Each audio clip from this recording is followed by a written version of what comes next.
Olá, a paz do Senhor, meus irmãos. Que Deus abençoe a todos e espero que todos estejam bem, para a glória de Deus. Amém?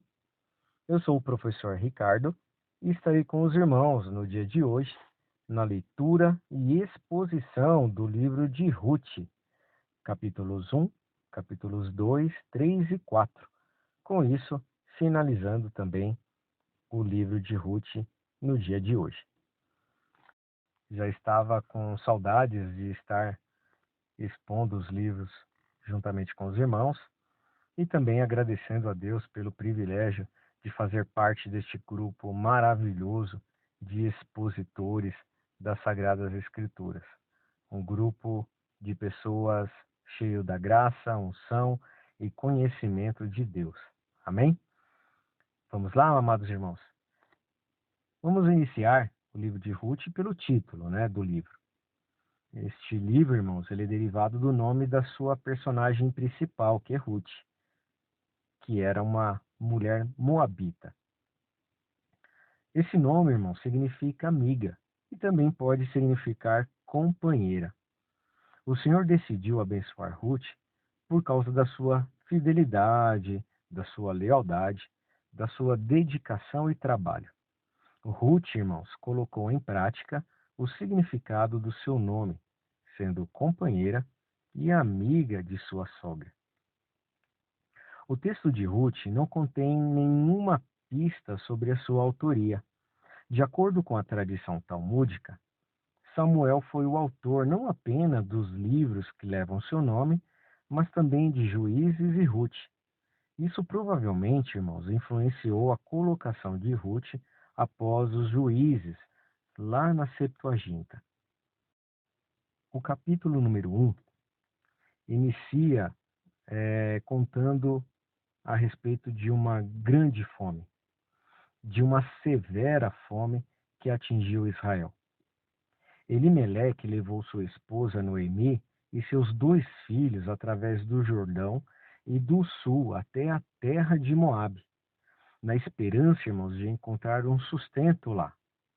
Porém, Elimeleque morreu, e dentro de 10 anos, seus 2 filhos, que haviam se casado com esposas moabitas, também morreram. Noemi, então, não viu futuro para si mesma em Moabe. Então, ao saber que a fome em Israel havia passado, ela decidiu voltar para casa.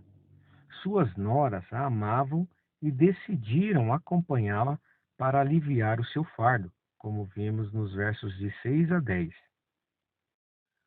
Como as noras pensavam em Noemi, ela estava atenta a elas. Ambas não tinham filhos e permaneceriam assim se ficassem com ela, já que ela não tinha outros filhos com quem pudessem se casar. E aqui existe um detalhe, irmãos, que o costume da época, o costume era que, se um homem morresse sem filhos, seu irmão teria uma relação conjugal temporária com a viúva para que ela pudesse gerar um filho. Esse filho seria considerado como um pertencente ao irmão morto, e assim continuaria o seu nome e herança. E interessante que os irmãos, para compreensão melhor deste texto, temos duas referências.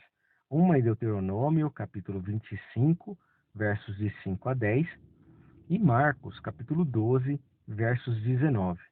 E eu insisto em dizer aos irmãos, em incentivar aos irmãos para que leiam essas referências para dar aí um melhor entendimento no contexto do texto. Amém? Vamos lá? Noemi, irmãos, deixou claro que elas não deveriam se sentir obrigadas a ir com ela. Elas eram livres para permanecer com o seu próprio povo e começar novas vidas, casando-se novamente e tendo suas próprias famílias, como vimos aí entre os versos 11 e 13.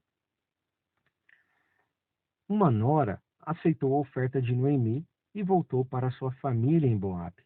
A outra, a Ruth, estava determinada a ir para Israel com Noemi, confiando em Deus por qualquer que fosse o custo.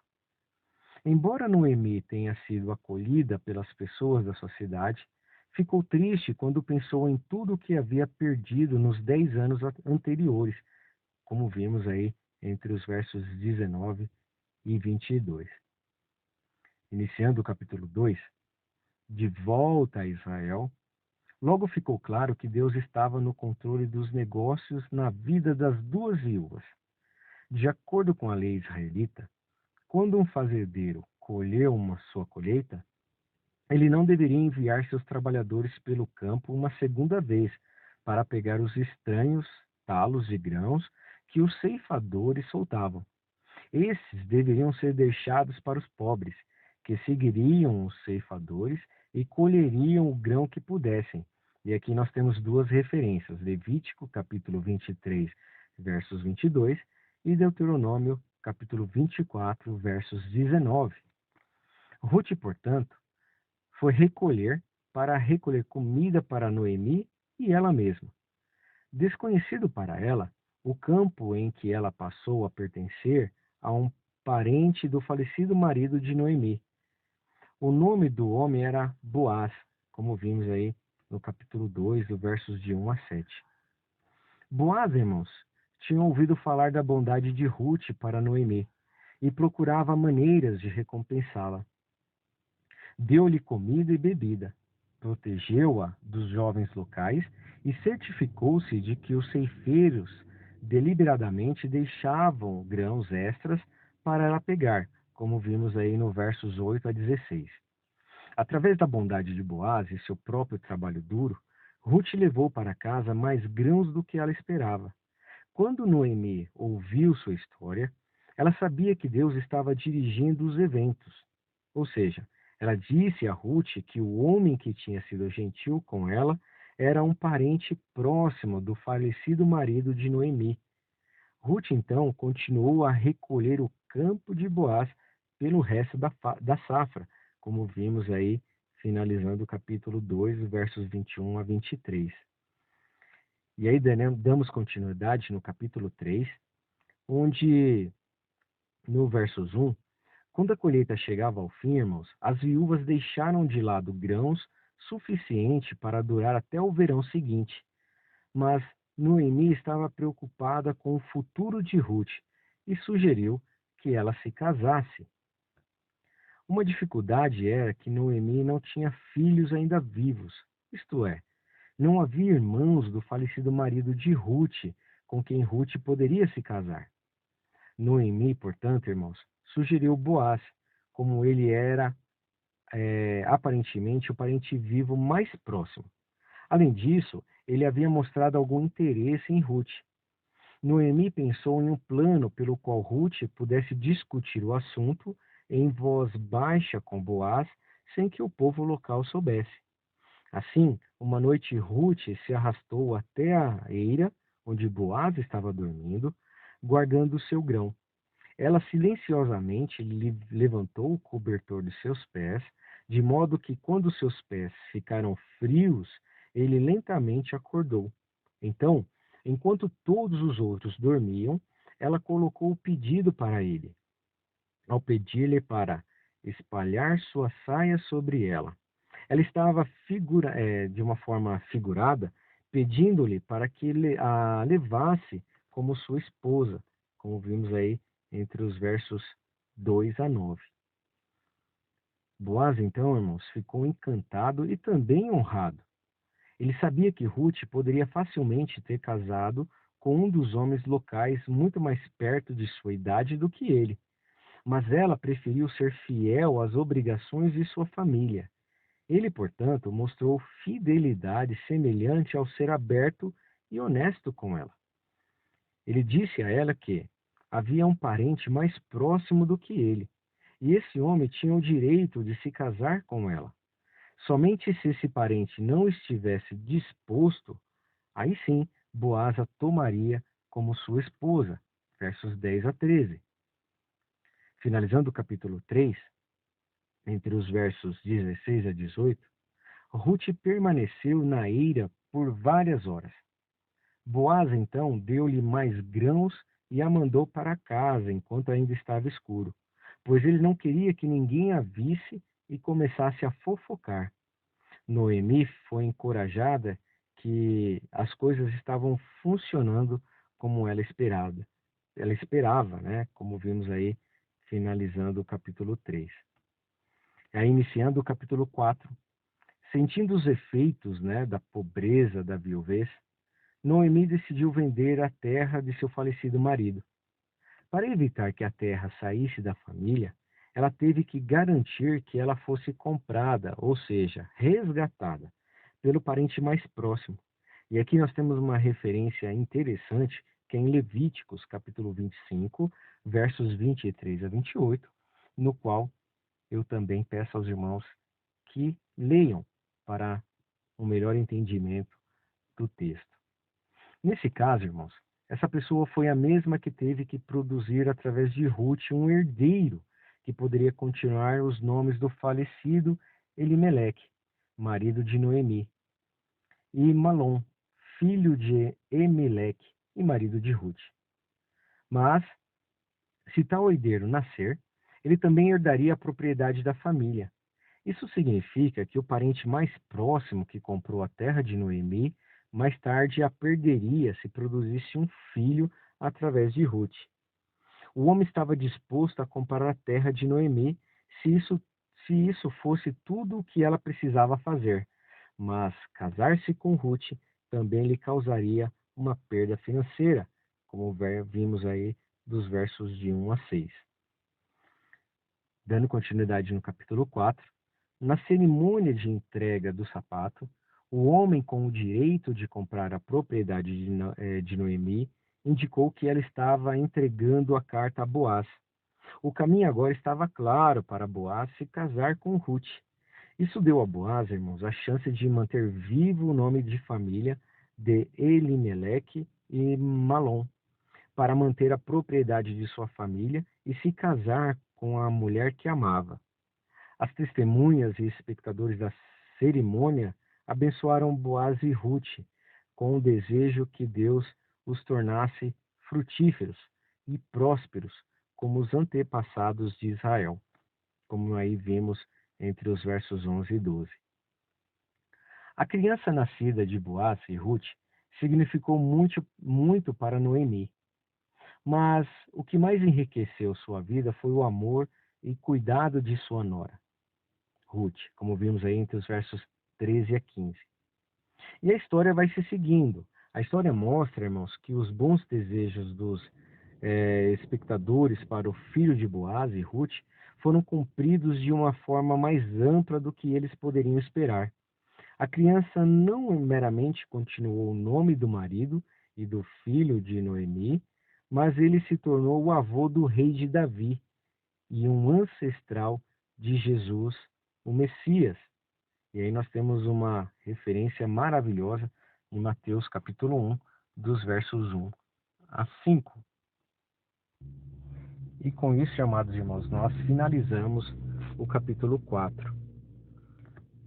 O livro de Ruth, irmãos, é uma figura perfeita daquilo que Cristo faz por nós, pecadores. Isso acontece, irmãos, porque ela é uma estrangeira moabita que está viúva e decidiu seguir sua nora, idosa e também viúva. Foi resgatada por Boaz, um homem de Deus, generoso e digno. Vemos no livro de Ruth, irmãos, a que a calamidade atingiu a família. O marido de Noemi morreu primeiro e em seguida seus 2 filhos. 3 mulheres viúvas passaram então a compor a família: Noemi, Ruth e Orfa. Vimos, irmãos, no livro de Ruth que Orfa se despediu de Noemi e permanecendo com os moabitas. Já Ruth, por outro lado, permaneceu com Noemi e saiu para colher espigas no campos de Boaz. Vimos também, no livro de Ruth, que a generosidade de Boaz, como ele é amado e respeitado por seus servos e como a história de Ruth e Noemi o impactaram. A partir daqui, irmãos, vimos que ele é um dos resgatadores de Noemi e pode se tornar um marido de sua nora, caso queira. Aprendemos também com o livro de Ruth que Boaz exerce seu direito e casa com Ruth, remindo a ela e Noemi. O casamento deles gera a Obed, que é o avô de Davi. Isso significa, irmãos, e finalizando a leitura e a exposição do livro de Ruth, isso significa que a Moabita entrou para a linhagem de Jesus e passou a fazer parte da vida da família de Deus. Essa, irmãos, é uma bela história de como nosso Deus é bom e cuida daqueles que o temem e também o seguem. E gostaria de finalizar, irmãos, dizendo que vimos no livro de Ruth a supremacia de Deus. Ele toma conta de pessoas como Noemi, Ruth e Boaz, dirige seus passos. Deus nunca, irmão, se esquece de seus propósitos de salvação. O propósito do casamento de Boaz com Ruth era conduzir no seu devido tempo ao grande rei Davi, o homem segundo o coração de Deus, em quem os propósitos de Deus foram executados de modo extraordinário. Esses acontecimentos em Moabe e Belém desempenharam seu papel em conduzir aqueles que o levariam e redundariam no nascimento de Davi. Os crentes considerarão também, irmãos, cuidadosamente a genealogia que aparece no começo do Evangelho de Mateus e refletirão que a mão de Deus cobre a história toda. Ele executa seu próprio propósito, geração após geração. Visto que somos limitados a uma única vida, cada um de nós vê apenas um pouquinho daquilo que acontece. Uma genealogia, irmãos, é a maneira extraordinária de trazer diante dos nossos olhos a continuidade dos propósitos de Deus através dos tempos. O processo, histórico não é casual. Há um propósito, meus irmãos, em tudo. Este propósito é o propósito de Deus e que Deus possa nos abençoar grandemente. Amém? Amados irmãos, fiquem com Deus, que Deus os abençoe grandemente. Até a próxima leitura e exposição. Que Deus os abençoe e fiquem na paz.